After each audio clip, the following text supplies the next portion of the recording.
Dive deep to pull out what really matters. Today, we're looking at the educational landscape in Thailand.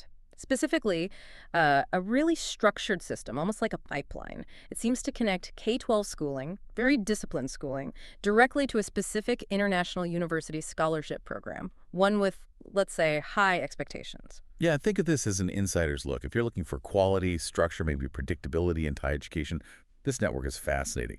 Our sources give us a detailed picture of the Don Bosco Vithaya School, the wider Salesian vocational training network, and then this quite specific 50% scholarship deal from Rangsit University International College, or RIC. Right, RAC. Okay, so here's the mission today. How do all these pieces fit together? Because you've got everything from like advanced physics to Thai massage being taught in this network. But the common thread seems to be this intense focus on structure and maybe institutional compliance. We're going to unpack how that strict K-12 discipline potentially sets students up for what looks a bit like a contractual arrangement at university, where getting that 50% off tuition means mandatory work, becoming an ambassador for the uni. It's quite something. That's definitely the core tension. And to understand it, we really have to start with the broader Salesian network. It's built on St. John Bosco's philosophy, and it fundamentally has this dual focus: strong academics on one hand, and really practical vocational training on the other, often aimed at kids from less privileged backgrounds. Yeah, and that vocational side, looking at the sources, it's incredibly practical, very integrated with industry. You've got places like Don Bosco Tech in Bangkok, another one in Bampong, focusing on core trades, right? Mechanics, automotive, electrical. Exactly. And the way they deliver it is key. They have these German dual excellence education programs, GTDEE they call them. They partner directly with huge companies, like BMW Group Thailand, Mercedes-Benz. It's not just classroom learning. Oh, right. So it's that dual system theory in school, but then actual hands-on time within the companies themselves. Precisely. They spend significant time on the shop floor, so they're not just graduating with a piece of paper. They come out with skills recognized by industry, up to German standards, which is a big deal.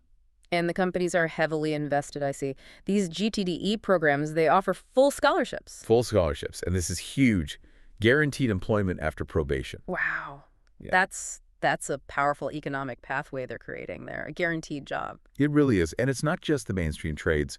The network also serves, marginalized communities, like the Don Bosco Packard Skills Development Center. It provides specialized training for visually impaired and deaf students, things like traditional Thai massage skills with real economic value. Okay, so that vocational track offers this incredibly direct, secure path to employment. High bar. Now let's contrast that with the academic track. This is where schools like Don Bosco Vithaya School, DBVS, come in. They handle everything from kindergarten right up through secondary, and the high school part, heavily focused on languages and maths, it seems. And if we dive into the academics at DBVS, especially for the younger secondary kids, grades 1 to 3, you see specialization happening really early. They follow the standard Thai curriculum, the 8 learning groups, sure, but then they stream students immediately into one of 4 different tracks based on, aptitude. And they seem to be seeking external validation, too. I noticed the top track, the Smart Program Special Classroom IPST, that's explicitly for gifted kids, intensive science, math, tech, and it's done with the official Institute for the Promotion of Science and Technology, IPST. Right. They're basically identifying and grooming potential scientists and technologists from, age 12? Pretty much. Then there's an intensive science math track, ISM. Higher level stuff, more experiments. And an intensive English program, IEP, bringing in foreign teachers for English and Chinese. And even the regular course adds extra science, English, and math. It's all geared towards identifying and pushing students who can handle and commit to a faster pace. That commitment, that institutional shaping, it seems to permeate everything, including how they live. Let's talk about the student life, especially for the boarders. The DBVS dormitory, it takes boys from grade 4 to 6, run by a Salesian priest, trained teachers. Reading the rules, it sounds less like a dorm and more like, I don't know, boot camp for following rules. Well, it certainly emphasizes discipline and self-reliance. But yes, the level of institutional control is striking. For instance, get this. If a student pulls out mid-semester, the parents owe a 5,000 baht compensation fee. 5,000 baht, okay, maybe not a fortune, but for the families they're often serving, that's a real commitment. It ensures buy-in, doesn't it? It definitely does. It makes leaving costly. And the control extends right down to pocket money. Standard stuff like no weapons or inappropriate media, fine. But the money rules, wow. Students get a daily snack allowance, 40 baht. but they absolutely cannot have more than 300 baht in cash on them. Ever. 300 baht. That's incredibly restrictive, about $9. Exactly. It teaches complete reliance on the institution for even small daily needs. No expensive clothes, no gold chains allowed either. And the phone rules follow the same pattern. Phones, any communication devices are locked up. They only get access for about 80 minutes each evening, 6:30 to 7:50 p.m. That's it. It really feels like the Don Bosco system is designed to, maybe unintentionally, filter out students who aren't comfortable with that level of institutional structure, leaving them with a pool of very self-disciplined kids who are probably more willing to accept strict terms later on, like with a scholarship. I think that's a very plausible interpretation. That foundation of high structure, that acceptance of rules, it certainly seems to prepare them for what comes next, which is this very specific, very contractual relationship at the university level. Okay, so let's pivot. Let's look at the fine print of that deal. The 50% tuition scholarship at Rangsit University International College, RIC, targeted specifically at international non-Thai students, right? Usually up to age 25 or so. That's right.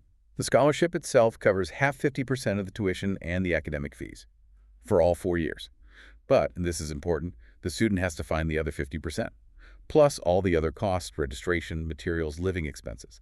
So it's significant help, but it's co-funded. And the academic bar is high to even apply. You need to have finished high school, M.6 or equivalent, and have a minimum GPA of 3.0 out of 4, plus pretty solid English IELTS 5.5 minimum. Yeah, those are the basics. But getting past the academic check is just step one. The actual application process, it's intense. Multiple rounds. They want a CV, a portfolio, a personal statement, max 2 pages. Yeah. And get this, a mandatory 5-minute video introduction with Yeah. very strict file naming rules. A video intro. Okay. And the criteria they use for screening, it goes way beyond just grades and English scores, doesn't it? Oh, absolutely. They look at the academics, sure. English proficiency, yes. But they're also scoring extracurriculars, the video itself, the personal statement, and specifically, presentation communication skills and overall potential fit. They're clearly looking for people who can represent the university. Right, potential ambassadors, which leads directly to this next part, the RIC ambassador projects. This is critical. The sources state very clearly, applications without these project proposals are rejected outright. No project, no consideration. So before you even get accepted, you have to propose a project showing how you'll actively contribute to RIC. Exactly. You have to pitch an idea. Could be in arts and entertainment. They literally suggest content creator or TikToker. Or science and tech, maybe esports or an IT competition. Business ideas, sports. And they judge these proposals on creativity, sure, but also on the expected outcome, specifically the benefit to Rangsit University. Yeah. And they assess the candidate's values through it. Wow. So you have to prove your value as an institutional asset just to get your foot in the door for the scholarship. The contract really does start early. It really does. And winning it, that's just the beginning. Maintaining the scholarship, keeping that 50% discount, that's where the real commitment comes in. Let's look at the termination conditions. This is where that discipline, maybe learned back in the DBVS dorms, becomes absolutely mandatory. Okay, first up, academics. You have to keep your grades high. The GPA can't drop below 3.0000. One source even says 3.25 for certain programs for 2 semesters in a row. Right. Slip up twice, and you could lose it. That's a tight leash over 4 years. Very tight. But then there's the work requirement. This sounds less like a scholarship condition and more like mandatory labor. It's definitely a significant work requirement. Recipients must participate in university activities, and they have to complete a minimum number of work hours each semester. One source specifies 48 hours per semester. 48 hours every semester, on top of studying hard enough to keep that 3.0 or 3.25 GPA? Mm-hmm. And this work isn't just, random tasks. It's often tied to specific activity models, supporting the Language Center, helping with RAC events, faculty support, basically work that benefits the university directly. And if you don't complete those 48 hours, scholarship suspended. Simple as that. So you're juggling demanding studies, trying to maintain a high GPA, and putting in what amounts to, 3-4 hours of mandatory work every week? It really does sound like they're getting a highly capable part-time employee who also pays half tuition. That's one way to look at it.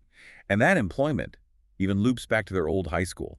There's this final obligation, the ambassador role. Scholarship recipients have to go back to their previous high school 1-2 times a year to give talks, provide information, guide younger students, basically act as recruiters for RIC. So that closes the loop. It ensures RIC keeps getting a steady stream of suitable applicants from feeder schools like Don Bosco. It's a pipeline maintenance job. Precisely. It fosters that relationship, ensures the flow continues. And there are other ways to lose the scholarship too, right? Like changing your major. Yes, changing your field of study is a no-go. Not graduating within the standard 4 years, that forfeits it too.